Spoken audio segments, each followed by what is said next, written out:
ইশাকের শপথ ঠেকানোর জন্য বহু চেষ্টা করেছিল, সেটা পুরোপুরি ব্যর্থ হয়েছে। এখন নির্বাচন কমিশন এখন যদি আবার সিদ্ধান্ত নেবে, সিদ্ধান্তের আলোকে সরকার শপথ দিতে বাধ্য। মেয়র প্রার্থী ইশাক হোসেন সাহেব তিনি ইলেকশন নির্বাচন ট্রাইব্যুনালে মামলা করেছেন। সেই মামলায় সাক্ষী প্রমাণ নিয়ে তাপসের যে নির্বাচিত সেটা গ্যাজেটটা বাতিল করেছে আদালত। পাশাপাশি ইশাককে ঢাকা সিটি কর্পোরেশন দক্ষিণের মেয়র হিসেবে ঘোষণা করেছে এবং আদালত এটাও নির্দেশ দিয়েছে 10 দিনের ভিতর নির্বাচন কমিশন যেন গ্যাজেট প্রকাশ করে। নির্বাচন কমিশন তারা নিজের কমিশন ইন্ডিপেন্ডেন্ট বডি সাংবিধানিকভাবে। তারপর তাদের একটা চিঠিতে গতকাল উল্লেখ করেছি, আমরা গত পরশু উল্লেখ করেছি যে একটা চিঠি তারা দেখিয়েছে যে তারা আইন মন্ত্রণালয়ের মতামত জন্য চেয়েছিল। আইন মন্ত্রণালয়ের কোনো মতামত দেয়নি। তবে একটা প্রেস ব্রিফিংয়ে দেখেছি মাননীয় আইন উপদেষ্টা বলেছেন এটা নির্বাচন কমিশন স্বাধীন, তারাই সিদ্ধান্ত নেবে, আমরা আইন মন্ত্রণালয় থেকে কোনো অপিনিয়ন দেব না। তারপর নির্বাচন কমিশন সার্বিক বিবেচনা করে তারা গ্যাজেট প্রকাশ করেছে। আইন অনুযায়ী গ্যাজেট প্রকাশ 30 দিনের ভিতরে শপথ দিতে সরকার বাধ্য, কিন্তু সরকার শপথ দিয়ে গড়িমসি করছিল। সর্বোচ্চ দেখাচ্ছিল যে হাইকোর্টে একটা মামলা পেন্ডিং আছে, কোথাকার কে মামলা করছে এটাই না। সরকারের যদি কোর্টে ইনজাংশন না থাকে এটা তো সরকারের কোনো বলার কথা না।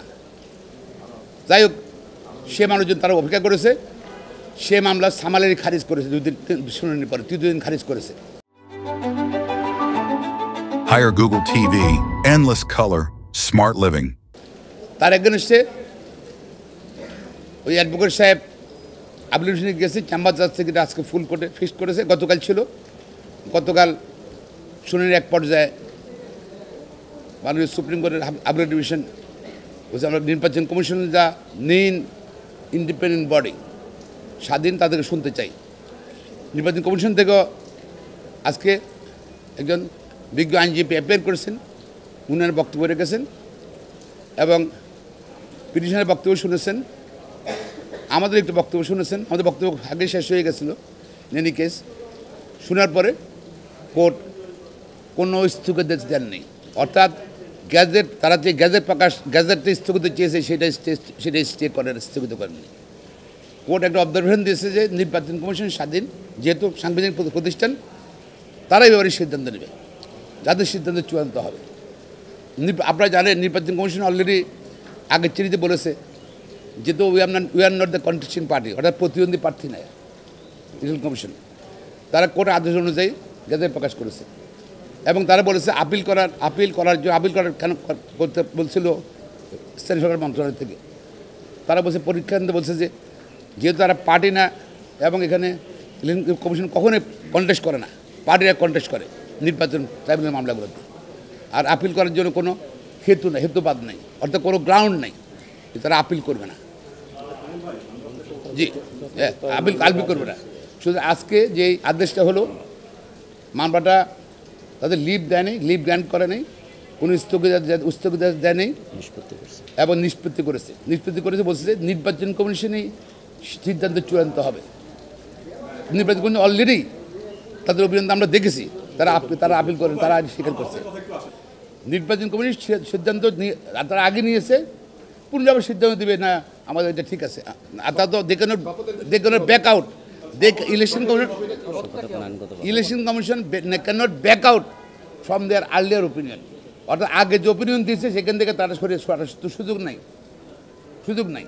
সুতরাং তারা একই রকম সিদ্ধান্ত নিলে শপথ দিতে সরকার বাধ্য হবে আজকে। তাহলে এবং এখন হলো শুধু ট্রাইব্যুনাল নয়, মহামান্য হাইকোর্টের রায়, সুপ্রিম কোর্টের রায় তার ঠেকাই চেয়েছিল।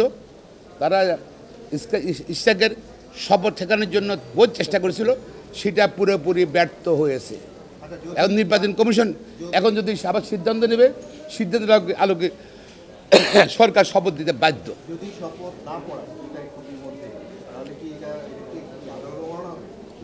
ডেফিনেটলি আদালত অমান্য হবে, যে কোর্টে আসছে এটা পারে। জি এটা কন্টেস্ট হয়েছে, কোর্টের মধ্যে ইয়ে হয়েছে।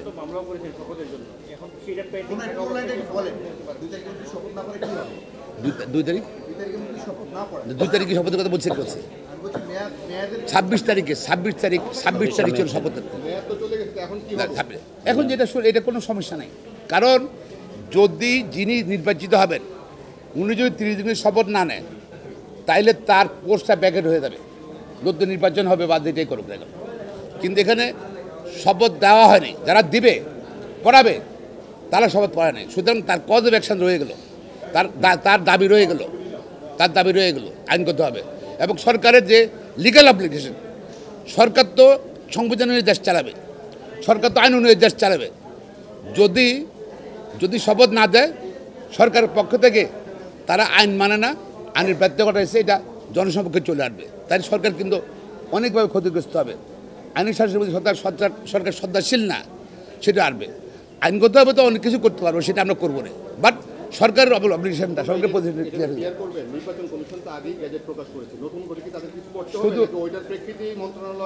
নির্বাচন করবেন। আবার হয়তো আজকের সিদ্ধান্ত আবার হতে পড়বে, বসে তাদের সিদ্ধান্ত, তাদের আগের সিদ্ধান্ত নিয়ে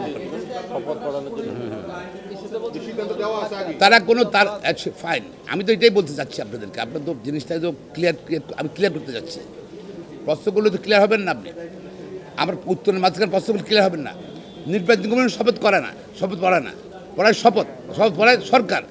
নির্বাচন কমিশন সিদ্ধান্ত দেবে, আগেও সিদ্ধান্ত দিয়েছে যে তাদের আপিল করার কোনো গ্রাউন্ড নাই, তারা আপিল করবে না। এখন মাননীয় সুপ্রিম কোর্ট আপিল ডিভিশন থেকে অবজারভেশন দিয়েছে, নির্বাচন কমিশন স্বাধীনভাবে তারা সিদ্ধান্ত নেবে যে এটা বিবেচনা করবে কি, এবং বিবেচনা করে তারা আবার মতামত দেবে। সে মতামত পরিপ্রেক্ষিতে আইন অনুযায়ী ইচ্ছাকে শপথ দিতে হবে। নির্বাচন কমিশন যদি বলে, যদি নির্বাচন লয়ার এটা বলছে, ফাইন। নির্বাচন কমিশন যদি বলে যে আমরা নতুন কিছু দেওয়ার নেই, আগের তো আমরা সিদ্ধান্ত দেওয়া আছে, আমরা আপিল করবো না, আমি এটা অ্যাকসেপ্ট করছি। সুতরাং এইটা যদি নির্বাচন কমিশন বলে দেয়, যদি এটা দ্যাট উইল বি এনাফ। শপথ নির্বাচন করছে নির্বাচন কমিশন, যদি তারা বসবে, আবার নতুন করে বসবে, তাদের আলিয়ার যে সিদ্ধান্ত সেটা পর্যালোচনা করবে। আবার যদি একই রকম সিদ্ধান্ত দেবে, যেটা ওনারা বলছে, তাদের নতুন করে কিছু সিদ্ধান্ত দেওয়ার সুযোগ নাই, তাইলে কিলো একই কথা যদি বলে, যদি সরকারের অব্লিগেশন চলে যাবে তাকে শপথ করানোর জন্য।